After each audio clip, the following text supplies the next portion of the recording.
I get asked the question all the time, how to cut meat properly so that it's easy to chew. You want to evaluate it so you can cut it across the grain. So let's take a look. So the first thing you want to do is figure out which direction your grain is going. And if you're new to this, one of the easiest ways is to kind of pull the meat a little bit. And when you pull the meat, you can see how the lines of the meat, it's almost pulling apart in these strands. So actually the grain of the meat is going this way.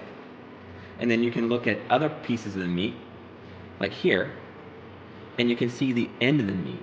So the grain is going this way, and when it's going this way, what you're seeing here is like the little tips of the end of the grain. So if my fingers is the grain right here, and then you stand it up, you're going to see these little circles, and that's what you see here. You see these little circles and the fibers in between them that hold the meat together. So once you've identified which direction your grain is going, then that helps you decide which way you're going to cut the meat. So the best way actually to cut this piece of meat with the grain going this direction is to cut it this direction. Because when the grain is long, if you cut with the grain, it'll make every piece of the meat super long and hard to chew because it's one long piece.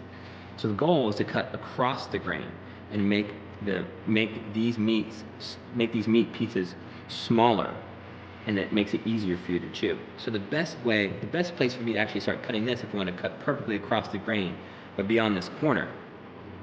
So we're going to be using this for our Chinese class. So I'll be cutting it super, super thin.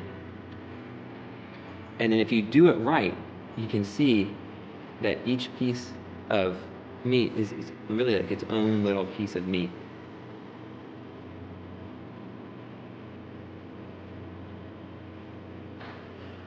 And that's how you win at cooking.